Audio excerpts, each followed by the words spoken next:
आज की कहानी का शीर्षक है शादी के बाद वाला अफेयर, भाग 5। हमने पिछले भाग में देखा कि आरती को साहिल पर शक है कि उसका बाहर कहीं तो कोई अफेयर है, इसलिए उसने साहिल का फ़ोन चेक किया। फ़ोन का पासवर्ड भी एम शब्द से था। जैसे ही उसने पासवर्ड खोलकर व्हाट्सएप में जाकर चैटिंग लिस्ट देखी तो आरती का मन सहर उठा और वो सुन्न हो गई। अब आगे। आरती ने जैसे ही फ़ोन का पासवर्ड खोलकर चैटिंग पढ़ी, वैसे ही सुन्न होकर नीचे बैठ गई और रोने लगी। उसे समझ ही नहीं आ रहा था कि क्या करे। उसने वैसे ही अपने मुंह पर हाथ रखा ताकि उसके रोने की आवाज़ से साहिल उठ न जाए। बाद में हिम्मत करके उठी और अपने मुंह को पानी से धोया, अपने आप को संभाला और उसने फिर से साहिल का फ़ोन आहिस्ता से तकिए के पास वही रख दिया।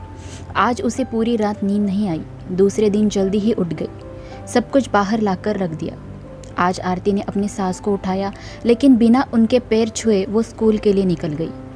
आज सुबह वो बिना नीता से मिले क्लासरूम में चली गई। उसकी नीता से नज़र मिलाने की हिम्मत ही नहीं हो रही थी। आरती का आज बच्चों को पढ़ाने को भी दिल नहीं लग रहा था। नीता को आरती थोड़ी परेशान दिखी, लेकिन उसने सोचा कि वो स्कूल छूटने के बाद आराम से उससे बात करेगी। स्कूल छूटने के बाद आरती स्टाफ रूम में आकर बुक खोलकर बैठ गई, लेकिन वो बस अपने ही विचारों में खोई थी कि तभी करण ने आरती को देखा। उसे देखकर करण इतना तो समझ गया कि आरती किसी चीज़ को लेकर बहुत ही परेशान और दुखी भी है। उसने आरती का मूड ठीक करने के बारे में सोचा और वो आरती के बाजू में आकर बैठ गया और बोला, एक्सक्यूज़ मी आरती मैडम। लेकिन आरती अपने ही विचारों में खोई हुई एकटक बंद बुक को घूरे जा रही थी। फिर करण ने आरती के आंखों के सामने अपना हाथ हिलाया और धीरे से बोला, कहाँ खो गई हो मैडम, क्या हुआ? अरे सर, आप कब आए? बोलिए ना, कुछ काम था क्या? जी काम तो था। पहले करण ने आजू बाजू देखा तो सिर्फ 1-2 सीनियर सर थे, बाकी टीचर्स की मीटिंग थी तो बहुत से टीचर प्रिंसिपल सर के ऑफिस में ही थे, इसलिए आज स्टाफ रूम पूरा खाली था। फिर करण बोला, मैं एक दिन क्या नहीं आया, आप तो मुझे भूल ही गई। आपको मैंने उस दिन बोला था कि घर पहुंचकर मुझे फ़ोन करना, लेकिन आपने ना कोई फ़ोन किया और ना ही कोई मैसेज। मैंने कितनी देर तक आपके फ़ोन का और मैसेज का इंतज़ार किया, लेकिन आप घर जाकर अपनी दोस्त को तो भूल ही गई ना। आरती के तो अब तक ध्यान में ही नहीं आया था कि करण को घर पहुंचकर फ़ोन या फिर मैसेज करना था। करण की इस बात को सुनकर आरती अपने सारे विचारों से बाहर आ गई और वो करण को बोली, सॉरी सर, मेरे ध्यान में ही नहीं रही ये बात, मुझे माफ़ कर दीजिए। वो मैं घर जाकर थोड़ी बिजी हो गई थी तो दिमाग से एकदम ही निकल गया। सॉरी सर, अगली बार याद से आपको इन्फॉर्म करूँगी, फिर से ऐसा नहीं होगा सर। ऐसे कैसे सॉरी? इसलिए मुझे ये शब्द ना ज़्यादा पसंद नहीं आता। बस सॉरी बोलो और निकल जाओ। अरे सामने वाला इंसान हमारे लिए परेशान हो रहा होगा, उसका कुछ नहीं है आपको। रिस्पॉन्सिबिलिटी नाम की कोई चीज़ होती है या नहीं? बस सॉरी बोला और काम खत्म। करण आरती को छेड़ रहा था, लेकिन यहाँ बेचारी आरती सच समझकर गर्दन नीचे कर करण की बातें सुन रही थी। वो बहुत ही शर्मिंदा महसूस कर रही थी। करण ने आरती की तरफ देखा, उसकी शक्ल रोने जैसी हो गई थी। अब उसे हंसी आ रही थी और उसने कहा, अरे अब क्या हुआ, अब कहाँ चला गया आपका सॉरी? हाँ। उतने में आरती ने फिर से नीचे देखते हुए बोली, सॉरी सर। अब करण को आरती के लिए बुरा महसूस हो रहा था कि इतना अच्छा कैसे कोई हो सकता है। फिर वो आरती के पास जाकर आहिस्ता से बोला, आरती मैं तो सिर्फ मजाक कर रहा था, तुम तो सच में सीरियस हो गई। इतना सुनते ही आरती करण को गुस्से से देखने लगी। तभी करण डरते हुए बोला, सॉरी आरती मैडम, अब क्या आंखों से ही मार डालेंगी क्या? अब आरती फट पड़ी। ये कोई तरीका होता है भला किसी से मजाक करने का? कोई इंसान सच में सुनता है तो उसको सुनाते जाओ। सामने वाले के पास भी दिल है, उसे भी बुरा लगता है। वो कोई मशीन नहीं है जो बस सबका सुनने के लिए बना हो। आरती एक सांस में बोल रही थी। उसकी आंखों में गुस्से के साथ पानी भी था। इतने दिनों से उसके मन में जो गुस्सा था वो सब करण पर निकल गया। फिर करण आहिस्ता से आरती के हाथ पर थपथपाते हुए बोला, यही तो मैं बताना चाहता हूँ आरती आपको, कि हमारी जितनी गलती हो बस उतना ही गिल्टी फील करो या फिर सॉरी बोलो। लेकिन जितनी हमारी गलती होती नहीं, उतनी ज़्यादा बार हम सॉरी बोलते हैं, माफ़ी मांगते हैं।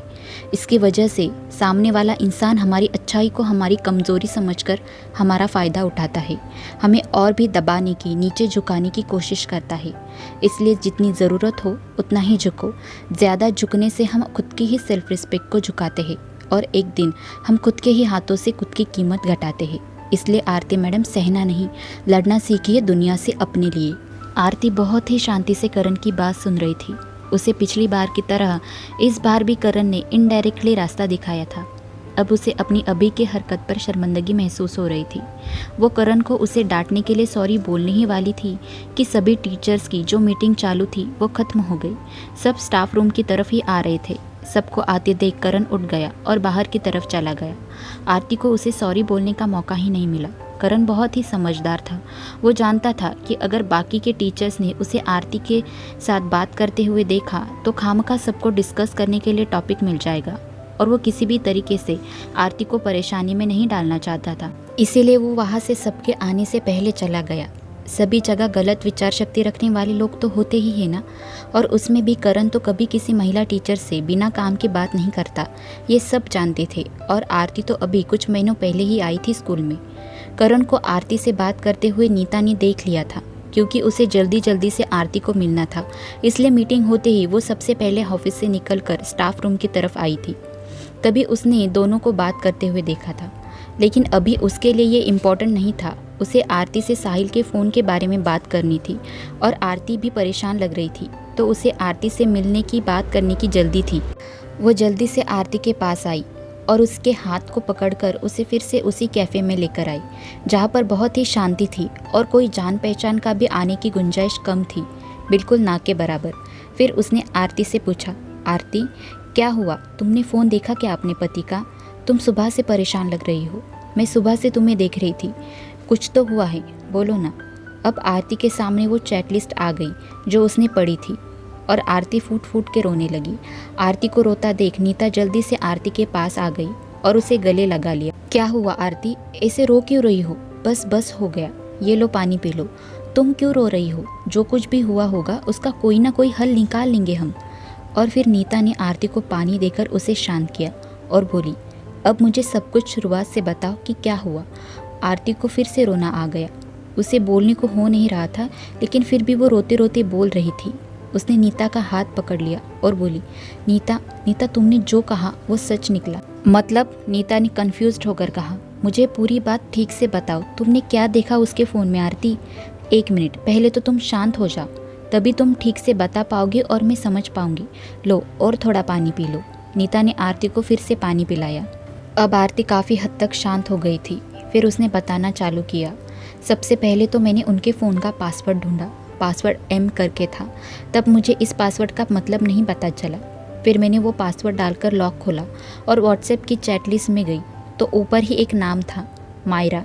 तब मुझे शक हुआ। फिर मैंने जैसे ही उनकी चैट लिस्ट खोली तो उसमें लिखी हुई बातें नॉर्मल फ्रेंडशिप वाली नहीं थी। उसमें साहिल ने साफ साफ लिखा था कि मैं तुमसे बहुत ज़्यादा प्यार करता हूँ, मैं तुम्हारे सिवा किसी और के बारे में सोच भी नहीं सकता। तुम सिर्फ मुझे एक बार कह दो, मैं तुम्हारे लिए अपनी जान भी दे सकता हूँ।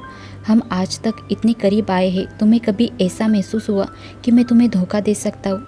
ये सब कुछ साहिल ने उस लड़की को लिखा था। नीता और भी कई ऐसी बातें लिखी थी उस चैट में जो मैं अपने मुंह से बोल भी नहीं पाऊंगी और ना तुम सुन पाओगी। मतलब ऐसा क्या लिखा था साहिल ने? नीता ने फिर से आरती से मुश्किल सवाल किया, जिसका जवाब देना आरती के लिए बहुत ज़्यादा कठिन था। नीता, वो उन दोनों में, मैं कैसे बताऊँ तुम्हें? मतलब उन दोनों में पति पत्नी के बीच में जो होता है वैसे वाला रिश्ता बन गया है। उसमें साफ साफ लिखा था। उसमें और एक बात लिखी थी साहिल ने कि तुम जल्दी से अपने रिश्ते से छुटकारा पाओ, फिर हम दोनों हमेशा हमेशा के लिए एक हो जाएंगे।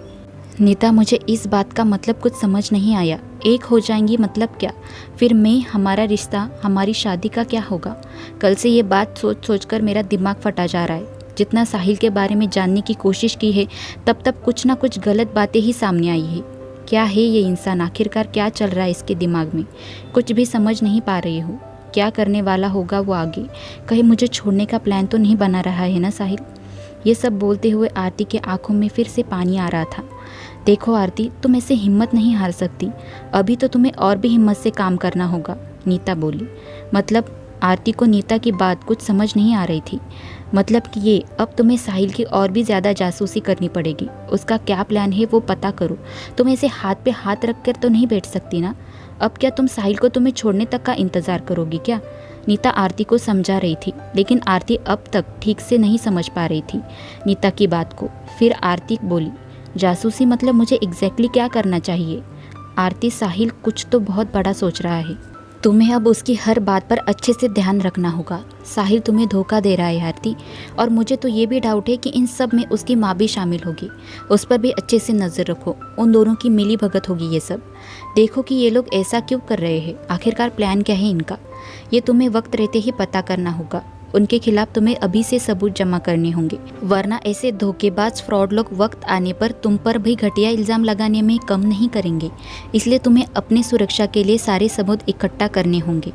और एक बात बताऊंगी मैं तुम्हें आरती, शायद मेरी बात तुम्हें गलत या फिर बुरी लगी, लेकिन तुम अब इस रिश्ते से आज़ाद होने के बारे में सोचो। इतना सब कुछ पता लगने के बाद भी अगर तुम इस रिश्ते में रही तो तुम बहुत ही बड़ा घाटे का सौदा कर रही हो। साहिल जैसा इंसान तुम्हें कहीं का नहीं छोड़ेगा। अभी जितनी तुम्हारी लाइफ बर्बाद नहीं हुई है, उतना आगे वो तुम्हें बर्बाद करके रखेगा। और उस दिन शायद बहुत देर हो गई होगी और वक्त निकल गया होगा तुम्हारे हाथों से। उस दिन का इंतज़ार करके पछताने से अच्छा है कि तुम वक्त रहते ही सही डिसीजन लो और छोड़ दो साहिल को, हमेशा हमेशा के लिए, और मुक्त हो जाओ इस रिश्ते से। नीता ने स्पष्ट रूप से सारी बात आरती के सामने रखी। नीता एक प्रैक्टिकल सोच रखने वाली इंसान थी। अब उसकी बात से आरती भी कहीं ना कहीं सहमत थी। फिर आरती बोली, तुम जो भी बोल रही हो वो बिल्कुल सही है। आज से मैं बुज़दिलों की तरह बैठी नहीं रहूँगी। जितना हो सके उतना साहिल के खिलाफ सबूत जमा करूँगी। और अब मैं ये भी देखूँगी कि साहिल और कितना नीचे गिर सकते हैं। उन्हें तो सही वक्त आने पर दिखाऊंगी कि औरतें मर्दों के हाथ का कोई खिलौना नहीं होती जिसे वो जैसे चाहे वैसे खेले। और जब एक औरत खेल खेलने पर आ जाए तो कैसे नाच नचाती है, ये साहिल को जल्द ही पता चलेगा। किसी ने आज ही मुझसे कहा है कि लोग हमारी अच्छाई को हमारी कमज़ोरी समझते हैं, इसलिए जितनी ज़रूरत हो उतना ही झुको। ज़रूरत से ज़्यादा झुकने से हम खुद की ही सेल्फ रिस्पेक्ट को झुकाते हैं, कम करते हैं। अब बस बहुत हो गया सहना, बर्दाश्त करना, रोना, बस। अब से मैं एक स्ट्रॉन्ग लड़की बनूंगी और हिम्मत से काम लूँगी। अब हार नहीं मानूंगी। आरती पूरे आत्मविश्वास से बोल रही थी। आरती को ऐसा देख नीता को आरती के लिए बहुत अच्छा महसूस हो रहा था। माहौल बहुत ही गंभीर हो गया था, इसलिए नीता ने टॉपिक चेंज किया ताकि आरती थोड़ी रिलैक्स हो। इसलिए अब वो मजाक के मूड में आ गई थी। That's like a good girl. अब ऐसे ही स्ट्रांग रहना। वैसे आरती, तुमने अभी अभी कहा कि आज ही तुम्हें किसी ने स्ट्रांग बनने के लिए कहा। वैसे कौन है वो महान इंसान? क्या मैं उन्हें जानती हूँ? मुझे भी बताओ ताकि मैं भी उनसे कुछ टिप्स ले सकूँ। अब आरती को समझ नहीं आ रहा था कि वो क्या बोले, क्योंकि उसने नीता को करण और उसकी दोस्ती के बारे में नहीं बताया था। तब आरती बोली, नीता, वो मतलब मैं तुम्हें बताने ही वाली थी कि वो बस मेरी भोली आरती मैडम जी, रहने दीजिए। मैं अच्छे से जानती हूँ कि तुम्हें ये आत्मविश्वास देने वाला अपना हैंडसम मतलब करण है, राइट? ठीक कहा ना मैंने? नीता आरती की टांग खींचते हुए बोली। करण का नाम सुनते ही आरती के चेहरे पर मुस्कान आ गई। फिर वो बोली, हाँ, मैं तुम्हें बताने ही वाली थी कि करण और मेरी कंपटीशन के दिन ही दोस्ती हो गई है। लेकिन दोस्ती के दिन के बाद से ही अब तक जो भी प्रॉब्लम हुए वो तो तुम्हें पता ही है। इन सब के चक्कर में बताना रह गया। सॉरी नीता। पागल हो क्या? सॉरी क्यों बोल रही हो? बस ऐसे ही हमेशा मुस्कुराते रहो। तुम्हें ऐसे हंसते हुए देख के अच्छा लग रहा है। नीता आरती की सच्ची दोस्त थी। वो आरती को हमेशा खुश देखना चाहती थी। नीता की बात सुनकर आरती बोली, thank you Neeta for everything. तुम नहीं होती तो शायद साहिल का ये रूप कभी मेरे सामने नहीं आता, और पता नहीं कब तक मुझे ये सब कुछ सहना पड़ता। मुझ में इतनी हिम्मत कभी नहीं आती कि मैं साहिल का फ़ोन वगैरह चेक करूँ। ये सारी सच्चाई सिर्फ तुम्हारी वजह से मेरे सामने आई। आज कितने दिनों बाद मुझे इतना अच्छा लग रहा है। अब ऐसा लग रहा है कि मेरा सच में इस दुनिया में कोई तो है जिसे मेरी फ़िक्र है। थैंक यू मेरी दोस्त बनने के लिए। Thank you so much. Oh madam, वो डायलॉग नहीं सुना क्या तुमने? दोस्ती में no sorry no thank you, समझी? आज थैंक यू बोला है, फिर से नहीं सुनूंगी। नीता झूठा गुस्सा दिखाते हुए बोली, ओके बाबा, अब से सॉरी और थैंक यू कभी नहीं बोलूँगी। अब आरती थोड़ी रिलैक्स होकर बोल रही थी। वैसे तुम्हारा ये नया दोस्त सच में दुनिया को दिखाता है वैसे खड़ूस है या फिर अच्छा इंसान है? नीता ने इंटरेस्ट लेते हुए पूछा। जल्दी तुम्हारी भी करण से दोस्ती करवाऊंगी, तब तुम ही देख लेना कि करण अच्छा इंसान है या बुरा। आरती बोली, सच में तुम मेरी भी उससे दोस्ती करवाओगी? नीता ने आश्चर्य से पूछा। हाँ, क्यों नहीं, ज़रूर करवाएंगे। आरती बड़े ही आत्मविश्वास से बोली। मुझे इंतज़ार होगा उस दिन का, नीता बोली। फिर दोनों ने एक दूसरे को गले लगाया और अपने अपने घर चली गई। जाते जाते नीता ने आरती से कहा, जितना हो सके उतना साहिल से दूर रहे और अपना ख्याल रखे। अब से आरती ने जैसे नीता ने कहा था वैसे ही साहिल पर नज़र रखना चालू किया था। आरती एक रात साहिल के सोने के बाद उसका फ़ोन लेकर गई और उसके फ़ोन में से उसकी और मायरा की चैटिंग के स्क्रीनशॉट, उन दोनों की साथ की तस्वीरें, इन सब को सबूत के तौर पर अपने फ़ोन में ले लिया था। अब आरती ने खुद के फ़ोन को भी पासवर्ड डालकर रखा था। कभी अगर साहिल के हाथ फ़ोन लग भी गया तो उसे वो खोलकर देख ना सके। नीता को जब से आरती ने अपनी परेशानी बताई थी तब से नीता आरती की सपोर्ट सिस्टम बन गई थी। वो उसे हमेशा सही रास्ता दिखाती। अब आरती को सिर्फ इतना जानना था कि असल में साहिल करना क्या चाहता है, प्लान क्या है उसका। आरती ने मायरा और साहिल की बातें तो पढ़ी थी, लेकिन उसमें साफ तरीके से कुछ बोला नहीं गया था। बस इतना ही होता था कि प्रोसेस चालू है, डॉक्यूमेंट तैयार हो रहे हैं, लेकिन किस चीज़ की प्रोसेस, कौन से डॉक्यूमेंट है, ये आरती समझ नहीं पाई थी। दिन बीत रहे थे।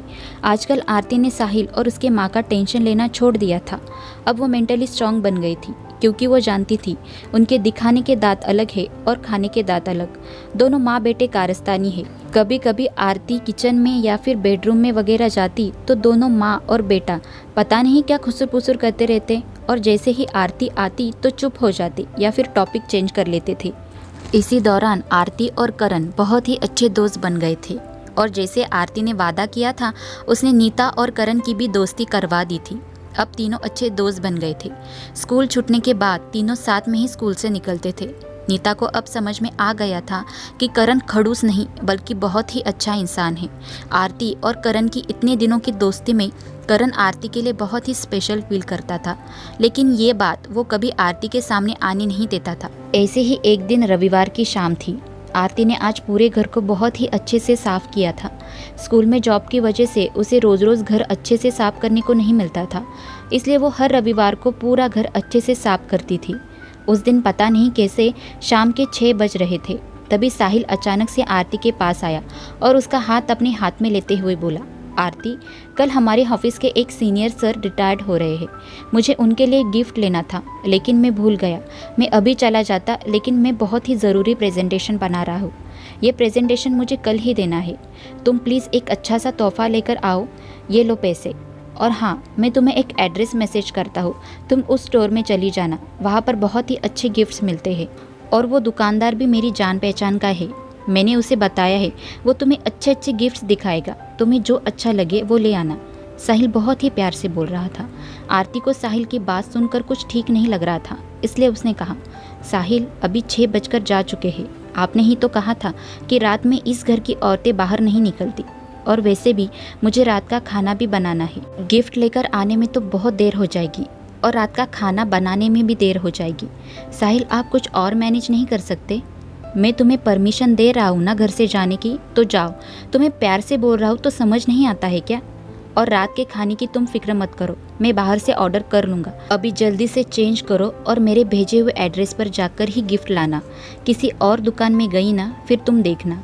साहिल तो जैसे तैसे आरती को घर से भेजने पर उतावला हो गया था। आरती ने जल्दी से चेंज किया और गिफ्ट लेने के लिए घर से निकल गई। साहिल ने जो एड्रेस उसे भेजा था वो एड्रेस आरती को पता नहीं था, इसलिए उसने ऑटो वाले से एड्रेस पूछा। ऑटो वाले ने बताया, मैडम जी, ये एड्रेस तो यहाँ से बहुत दूर है। अगर आप कहे तो मैं छोड़ दूंगा आपको वहाँ तक, लेकिन हाँ, पूरे 200 रुपये भाड़ा होगा। 200 रुपये भाड़ा? इतना? भैया, मुझे शहर छोड़कर नहीं जाना। आरती बोली, अरे मैडम जी, बिल्कुल सही कहा आपने। ये एड्रेस इस एरिया के बाहर का ही है, किसी से भी पूछ लीजिए। मैं चल रहा हूँ, बाकी दूसरा ऑटो वाला आएगा भी नहीं। मैडम जी, सवारी खाली लेकर आनी पड़ती है, इसलिए कहा 200 रुपये लगेंगे। चलना है तो चलिए, ऑटो वाले ने कहा। अच्छा अच्छा, ठीक है, चलो, आरती बोली। उसे जल्दी से गिफ्ट लेकर वापस घर आना था, ज़्यादा देर होने से पहले। आरती को तो घर के पास ही 7 बजकर गए थे, इसलिए वो जल्दी से ऑटो में बैठ गई और जाने के लिए निकली। आरती को उस एड्रेस पर पहुंचते पहुंचते पूरा 1 घंटा लग गया। उसमें भी स्टोर ढूंढते ढूंढते पूरे 8:30 बज गए थे। अब आरती स्टोर में पहुंच गई। वहां पर उसने दुकानदार को बताया कि वो साहिल गुप्ता की बीवी है और उन्होंने गिफ्ट लेने भेजा है। उसने साहिल को तो पहचाना, लेकिन उसने आरती को बड़े ही अजीब नज़रों से देखा और हंसने लगा। शायद उसे कुछ तो पता था साहिल के बारे में। फिर उसने आरती को बैठने के लिए कहा, उसे पीने के लिए चाय दी। तभी आरती बोली, मुझे चाय नहीं चाहिए, आप सिर्फ मुझे गिफ्ट्स दिखाइए, मैं पसंद कर लेती हूँ, मुझे लेट हो रहा है। तभी दुकानदार बोला, अरे आप तो साहिल की जान पहचान वाली है ना, साहिल अच्छे से जानता है हमें। आप हमारी मेहमान हैं, हमें मेहमान नवाजी तो करने दीजिए, अभी तो आई है, ज़रा बैठिए। गिफ्ट्स का क्या है, वो तो दिखाना ही है। आरती को पूरा माहौल कुछ ठीक नहीं लग रहा था, लेकिन वो ऐसे अचानक कुछ बोल भी नहीं पा रही थी, इसलिए उसने 5-10 मिनट रुकने के बारे में सोचा। अब आरती को 9 बज गए थे। अब आरती ज़्यादा सब्र नहीं कर सकती थी। अब उसे दुकानदार पर गुस्सा आ रहा था। सब लोग कुछ ना कुछ खरीदने आते और अपनी चीज़ खरीद कर चले जाते। आरती सिर्फ वहाँ पर बेवकूफ़ों की तरह बैठी थी। आजू बाजू की दुकानें भी बंद हो रही थी। अब आरती उठी, उस दुकानदार को सीधा धमकी देते हुए बोली, आपको मुझे गिफ्ट दिखाने भी है या फिर मैं यहाँ से चली जाऊँ, बोलिए। आरती का गुस्सा देख दुकानदार डर गया और बोला, अरे मैडम जी गुस्सा मत होइए, आइए मैं आपको दिखाता हूँ। फिर उसने कई सारे गिफ्ट्स आरती के सामने रखे। अब आरती ने ज़रा भी टाइम पास नहीं किया और 10 मिनट के अंदर गिफ्ट सिलेक्ट किया, उसे पैक करवाया और पैसे देकर निकली। उसे निकलते ही दुकानदार ने किसी को तो फ़ोन किया और बोला, आपने जिसे भेजा था वो निकल गई यहाँ से, वो निकल गई यहाँ से। ये आखिरी शब्द आरती के कान पर पड़े। ये सुनकर आरती की जान मुंह में आ गई थी। अब उसे यकीन हो गया था कि कुछ ना कुछ तो खिचड़ी पक रही है। आरती जल्दी जल्दी से चलते हुए मेन रोड तक पहुंची। अब पूरे 10 बजे थे। पूरा रास्ता सुनसान था। साहिल ने जो एड्रेस बताया था वो शहर के बाहर का था, जिसके कारण सब दुकानें बंद हो गई थी। उसे फिर से उस दिन वाले वो शराबी याद आ गई और यहाँ भी उसे ऐसा ही अजीब सा महसूस हो रहा था। कुछ गड़बड़ है ऐसा लग रहा था। उस दिन करण था साथ में, लेकिन आज तो आरती बिल्कुल अकेली थी। उस सड़क पर 1-2 लोग दिख रहे थे। वो लोग भी अजीब तरीके से देखते हुए जा रहे थे, क्योंकि वो अकेली खड़ी थी रास्ते पर। फिर आरती ने यहाँ वहाँ देखा तो उसे एक भी ऑटो दिखाई नहीं दे रहा था। जब वो आई थी तब ऑटो वाले थे, लेकिन शायद वो भी चले गए थे। अब आरती बहुत ज़्यादा घबरा गई थी। उसकी आंखों में आंसू जमा हो रहे थे। तभी उसे एक ऑटो आते हुए दिखाई दी। उस ऑटो को देख आरती के जान में जान आ गई। उसने उस ऑटो वाले को हाथ किया और बोली, भैया बांद्रा चलोगे? उसकी बात सुनकर ऑटो वाले ने कहा, अरे मैडम जी मैं तो यही इस एरिया में ऑटो चलाता हूँ, अब मैं घर जा रहा हूँ, यही पास में ही घर है मेरा। यहाँ से बांद्रा तक जाने में तो कम से कम 1 घंटा लगेगा। नहीं मैडम जी मैं नहीं जाऊँगा, और आप भी किसी को बुला लीजिए। इस समय आपको शहर के अंदर जाने के लिए कोई ऑटो नहीं मिलेगा। यहाँ से बांद्रा के लिए ऑटो जाती ही नहीं है। इतना बोलकर वो ऑटो वाला चला गया। उसकी ये बात सुनकर आरती सुन हो गई। अब आरती डर के मारे रोने लगी। फिर तुरंत ही उसने अपना फ़ोन निकाला। आज आरती की किस्मत भी उसके साथ नहीं थी। फ़ोन में सिर्फ 5% बैटरी बची थी। आरती ने जल्दी से साहिल को फ़ोन किया और उसे सब कुछ बताया कि उसे आने के लिए यहाँ से एक भी ऑटो वगैरह नहीं है। वो रोते हुए बोल रही थी, प्लीज़ साहिल मुझे जल्दी से लेने के लिए आ जाइए, मुझे बहुत डर लग रहा है, यहाँ पर कोई नहीं है। आरती रोते हुए डर से बोल रही थी। तभी साहिल गुस्से में बोला, देखो तुम छोटी बच्ची नहीं हो, मेन रोड पर आ गई हो तो आगे चलकर आओ, कोई ना कोई ऑटो वाला मिल जाएगा। हो सके तो उसे ज़्यादा पैसे दो और घर आ जाओ। मैंने कहा ना मैं प्रेजेंटेशन बना रहा हूँ, कल मुझे ये सबमिट करना है। तुम्हारे पीछे मैं 1-1.5 घंटा वेस्ट नहीं कर सकता, समझी? और इतना बोलकर उसने फ़ोन रख दिया। अब आरती को कुछ सूझ नहीं रहा था। डर के मारे उसके हाथ पैर कांपने लगे। उसने फ़ोन में देखा तो सिर्फ 2% बैटरी बची थी। आज पूरे घर की साफ सफाई करने के चक्कर में उसने पूरा दिन फ़ोन को देखा ही नहीं और वैसे ही जल्दी जल्दी में फ़ोन लेकर आ गई। उसने अपने आंसू पोंछे। अब वो सिर्फ यही सोच रही थी कि वो यहाँ से घर कैसे जाए, कौन उसकी मदद करेगा। उसे जल्दी से जल्दी सोचकर उसे कॉल करना था, वरना फ़ोन स्विच ऑफ हो गया तो आरती कुछ भी नहीं कर सकती थी। इस हालत में सिर्फ एक ही इंसान का चेहरा उसके दिमाग में आ गया, करण। उसने आगे पीछे कुछ भी नहीं सोचा कि कितने बजे है क्या है, कुछ भी नहीं। उसने सीधे उसे जल्द से जल्द कॉल किया। करण ने जैसे ही फ़ोन उठाया वैसे आरती ने बोलना शुरू किया, करण मुझे तुम्हारी ज़रूरत है, मैं बहुत बड़ी प्रॉब्लम में फंस गई हूँ, प्लीज़ मुझे यहाँ पर लेने आ जाओ, मैं तुम्हें एड्रेस भेजती हूँ, प्लीज़ जल्दी आ जाओ प्लीज़। इतना बोलने के बाद करण के जवाब का इंतज़ार भी नहीं किया आरती ने और उसे जल्दी से वो एड्रेस भेजा। जैसे ही उसने एड्रेस भेजने के लिए सेंड का बटन दबाया वैसे ही आरती का फ़ोन स्विच ऑफ हो गया। ये देखकर आरती घुटनों के बल बैठ गई। बिना एड्रेस के करण आरती को कैसे लेने आ सकता था? अब क्या करेगी आरती? क्या करण आरती को ढूंढ पाएगा या नहीं? कैसे पता चलेगा करण को कि आरती कहाँ है? या फिर कोई और मुसीबत में फंस जाएगी आरती? और आखिरकार क्या है साहिल का प्लान, जानेंगे अगले भाग में। कहानी अच्छी लगती है तो लाइक करें और मेरे चैनल को सब्सक्राइब करना ना भूलें। तब तक के लिए धन्यवाद।